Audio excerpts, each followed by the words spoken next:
Husband made me a cup of coffee, which had a very strange smell. I swapped mugs with my SILs, and this story is very meaningful. Everyone should hear it. Listen to Brian tell the story. I stared at the steaming cup of coffee in front of me, my stomach churning with unease. Something was wrong. The smell was off, not burnt or stale, but metallic, almost medicinal. James, my husband of 3 years, sat across from me at the long oak table, his fingers drumming idly against his porcelain cup. His smile was pleasant, almost too pleasant. "Don't you want to try the coffee I made especially for you, honey?" he asked, his voice smooth but his eyes too focused, too expectant. Beside him, Nina, his older sister, leaned back in her chair, a smirk playing at her lips as she stirred her own untouched coffee. "James has been getting really into brewing lately," she said, her voice light, teasing. "He's been practicing different methods just for you." For me. The way she emphasized the words sent a shiver down my spine. I had ignored too many signs, brushed aside too many suspicions. The late-night phone calls he never explained, the hushed conversations that stopped the moment I entered a room, the way Nina had always been just a little too involved in our lives. And then there were the unexplained illnesses, stomach cramps, dizziness, blurred vision, all happening after eating or drinking something prepared by one of them. But this time, I wasn't going to be a fool. I picked up the cup, letting my fingers tremble just slightly as if in hesitation. Nina's smirk widened. James exhaled softly as if relieved. Then I did something unexpected. I deliberately knocked over my phone onto the floor, letting out a small gasp. "Oh, clumsy me," I muttered, bending down to retrieve it. In the movement, I switched our cups. I sat back up and smiled, lifting the cup to my lips, but stopping just before taking a sip. Across from me, Nina lifted hers and took a slow, deliberate drink. Within minutes, her smirk vanished. Her fingers twitched against the ceramic, and she set the cup down too fast, sloshing coffee onto the pristine white tablecloth. A deep frown creased her forehead as she swallowed hard. "James," she whispered, barely audible, then louder. "James, something's wrong." James's eyes widened as he took in the sight of his sister gripping the edge of the table, her breath coming faster, her pupils dilating. He jumped to his feet, knocking over his chair. "Nina," he stammered. "Nina, what's wrong?" Her body jerked slightly, fingers twitching as if struggling to grasp at something invisible. What did you put in that coffee?" Her voice was hoarse, raw. James's face drained of color. "That wasn't your cup," he whispered, but the words carried across the silent room. I felt my breath hitch. "That wasn't your cup." I pulled out my phone and started recording. "James," I said, keeping my voice calm, though my heart was hammering in my chest. "What did you put in the coffee?" His head snapped toward me, panic flashing in his eyes. "What are you doing?" "Making sure I have answers," I said evenly, angling the phone to capture Nina's trembling form as she slumped back in her chair, her breath ragged. "Call an ambulance," she gasped. "Please, I can't." James didn't move. He was frozen, horror-stricken, realizing the full weight of what had just happened. So I made the call. 911, what's your emergency?" "My sister-in-law appears to be having a severe reaction to something in her coffee," I said, keeping my voice steady. "She's experiencing tremors, difficulty breathing." Nina whimpered. "Christina," she choked out, her voice barely above a whisper.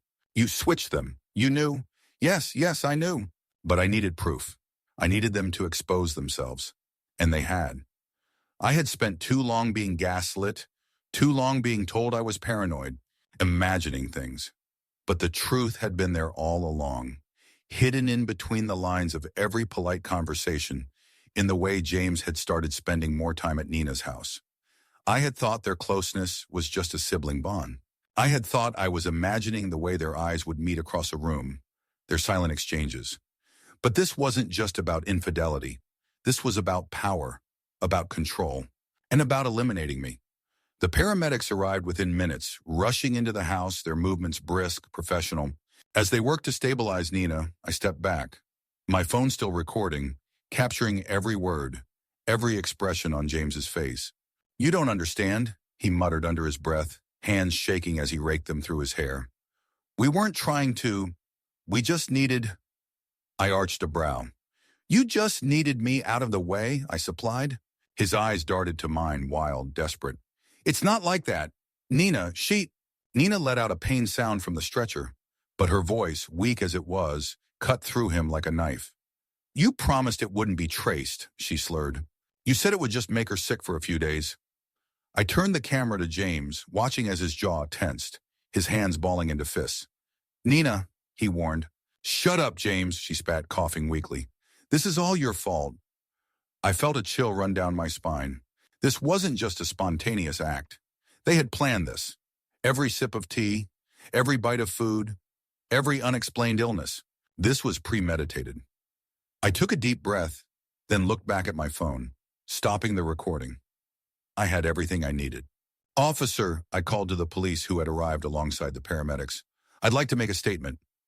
James whipped toward me, his expression shifting from panic to anger.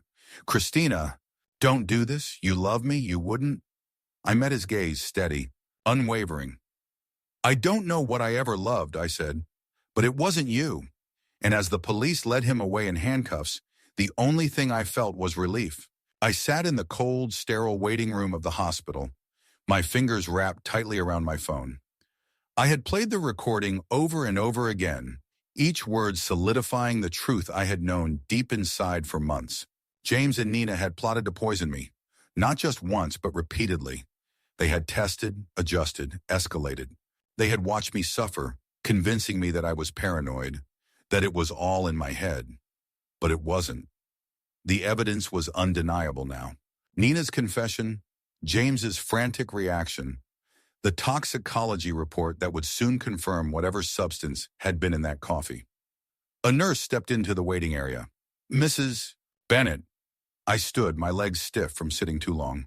Yes? Detective Mendoza is here to speak with you. I nodded, bracing myself. Detective Mendoza was sharp-eyed and no nonsense. She had been called in after the hospital staff reported suspected poisoning.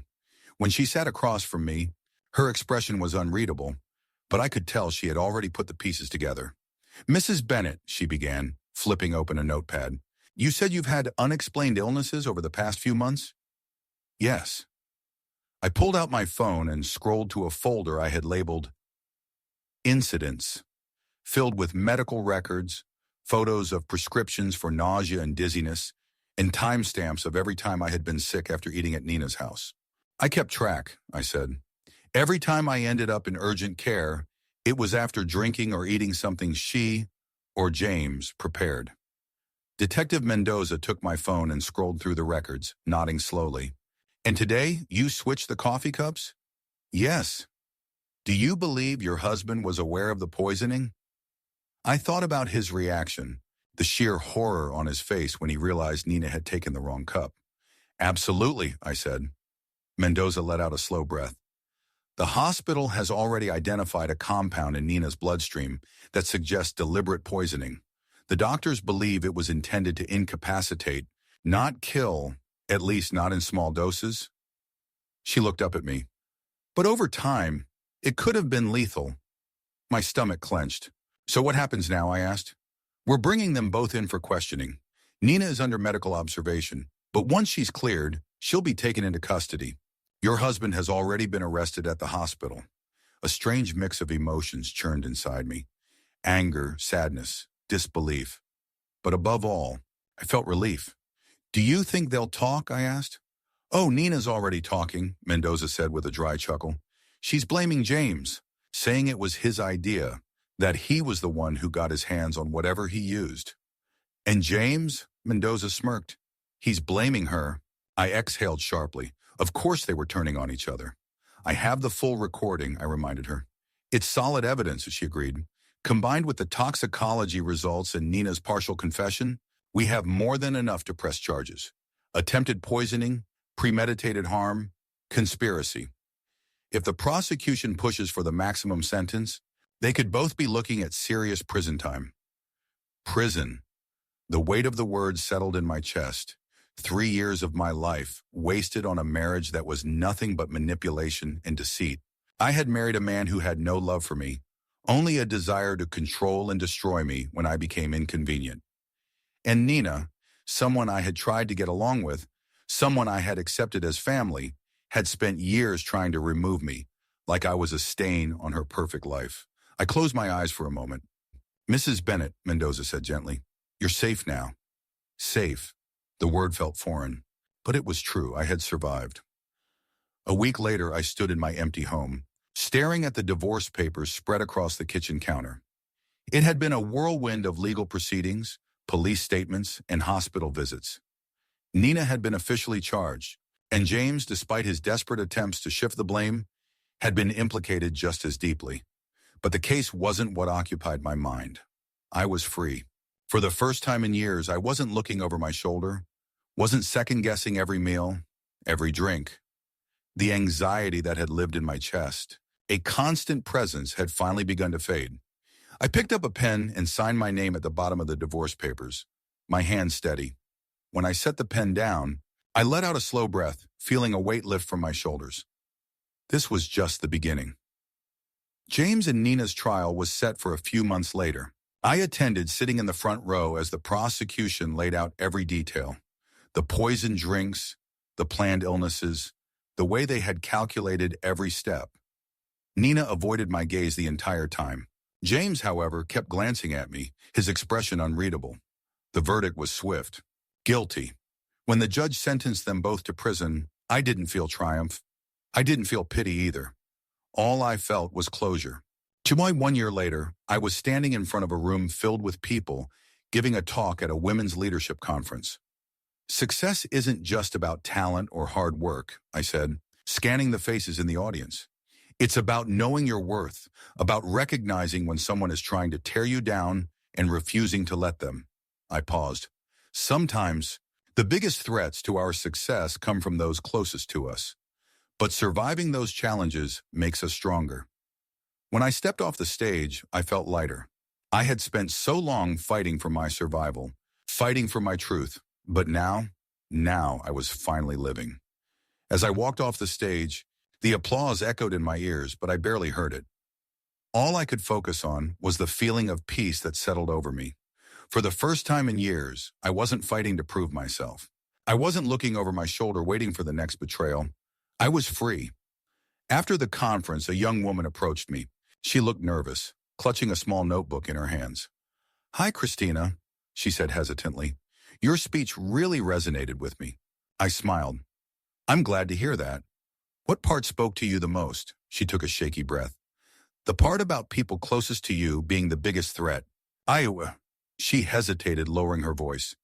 "I think my fiancé is trying to control me. He makes me feel small, like I can't trust myself. I don't even know when it started." I saw the doubt in her eyes, the same doubt I had carried for so long. "Trust your instincts," I said softly. "If something feels wrong, it probably is." She bit her lip, nodding. "You don't have to wait for things to get worse to walk away," I added. "You don't owe anyone your suffering." Her eyes filled with tears, but she smiled. "Thank you." As she walked away, I exhaled slowly. If sharing my story helped even one person see their own situation more clearly, then everything I had endured meant something. Later that evening, I sat alone in my apartment, sipping a glass of wine as I looked out over the city skyline. I had moved to a new place after the divorce, far from the house I once shared with James. I had redecorated, picked out furniture that suited me, filled the space with things that made me happy. This was my home, mine alone. I glanced at my phone and saw an unread message from an unknown number. I hesitated before opening it. "Christina, it's Mom. We saw the news." "I don't know what to say. Your father and we never imagined it would come to this. I hope you're doing okay. If you ever want to talk, we're here." I stared at the words for a long time. My parents had never believed me when I first voiced my suspicions about James and Nina. They had told me I was overreacting, that I was letting my ambition cloud my judgment. When the trial made headlines, when the truth became undeniable, they had stayed silent. Now they wanted to talk. I placed the phone down without responding. Maybe one day I'd be ready, but not today. Instead, I picked up my journal and turned to a blank page. At the top, I wrote, "What do I want next?" For the first time in a long time, the answer was entirely up to me. I tapped my pen against the page, staring at the question I had just written. What do I want next? For so long, My life had been about survival. First, it was surviving the slow erosion of my marriage, the creeping suspicion that something was wrong but not being able to prove it. Then, it was surviving the betrayal, the gaslighting, the poisoning, both literal and emotional. Then came the trial, the endless nights preparing, the fear that somehow they would get away with it. But now I wasn't just surviving, I was living. I started writing. Travel somewhere new. Take a vacation just for myself. Invest in my own happiness. Stop letting my past define my future. As I wrote, my phone buzzed again. This time, it was a text from Grace. How does it feel knowing you're the hottest topic in the business world right now? That speech was incredible. People are talking about you everywhere. I smiled and replied, It feels surreal, but in a good way. Celebrating tonight? She texted back. I thought about it. Old me would have shrugged it off, said she was too tired, too busy. New me? Absolutely. Let's go somewhere nice. Double asterisk. Grace sent a series of clapping emojis and a time. I had never been much of a last-minute plans kind of person, but maybe that was something I needed to change. As I got up to get ready, I glanced at the list I had started. It wasn't much, but it was a beginning. For the first time in years, I was looking ahead.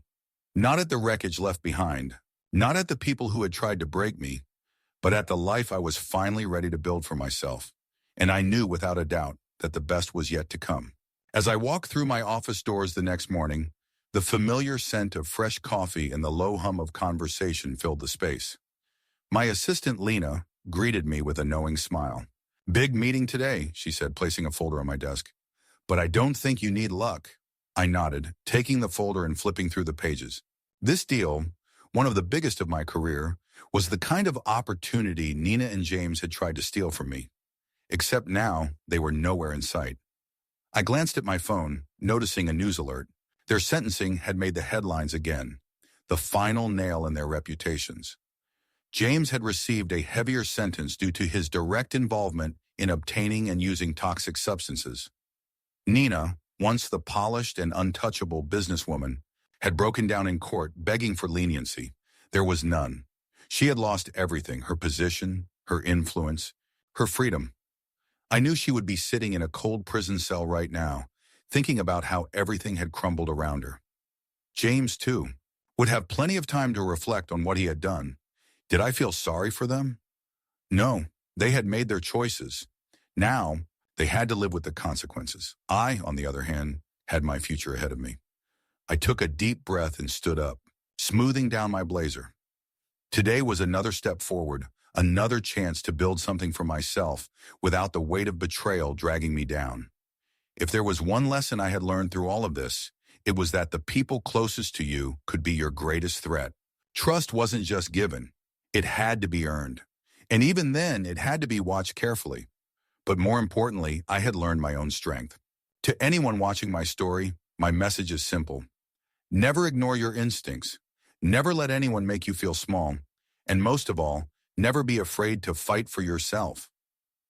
If you enjoyed this story, don't forget to like, subscribe, and leave a comment below. Let me know, what would you have done in my situation? And if you want to hear more, stay tuned, because this is just the beginning.